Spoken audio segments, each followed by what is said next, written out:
mercredi, la signature Europe 1, Édouard Tétrault nous a rejoint. Bonjour Édouard. Bonjour Alexandre, bonjour Vous Marion. venez chaque mercredi, chaque semaine, nous présenter votre contre-proposition JD News. Alors aujourd'hui, vous avez une idée, Édouard, pour gagner la guerre commerciale face à Donald Trump. Rien que ça, j'ai envie de dire. Absolument Alexandre. Et cette bataille, elle passe par Wall Street. Plus précisément, elle passe par vos économies et votre banquier.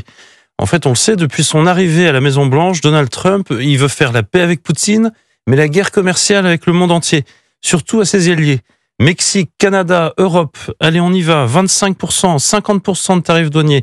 Le record à battre, c'est 200% de taxes pour nos vins et champagnes qui seraient exportés aux États-Unis.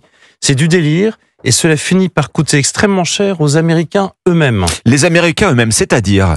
En fait, le cirque Trump est devenu tellement imprévisible et fou que l'économie américaine part en récession. Qui dit taxe commerciale dit inflation et imprévisibilité, on n'investit plus. Les fonctionnaires licenciés en masse, mais ils sont au chômage. Ça s'appelle la Trumpflation et la bourse américaine n'aime pas ça. Depuis l'arrivée de Trump, l'indice boursier des petites entreprises américaines, c'est le Russell 2000, s'est effondré de 20%.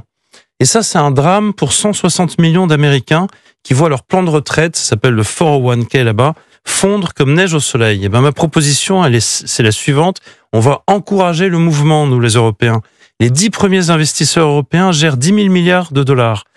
Vous, auditeurs d'Europe 1 notamment, vous appelez votre banquier, votre compagnie d'assurance vie, et vous lui dites de vendre toutes vos actions américaines.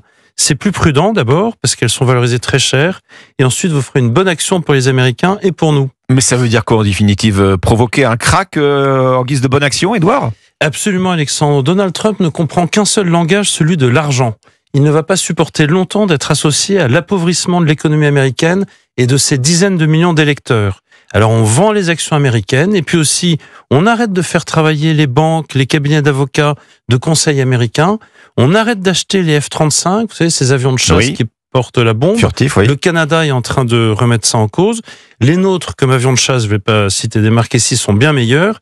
Et vous verrez petit à petit, ou même très vite, que le bon sens et la raison vont revenir à la Maison-Blanche. En attendant, on vend l'Amérique et on achète l'Europe. Non mais, Édouard Tétrault, signature Europe 1. On retrouve votre contre-proposition, Édouard, dans le nouveau numéro du JD News en kiosque aujourd'hui. À la une cette semaine, comment Donald Trump, justement, veut imposer la paix en Ukraine.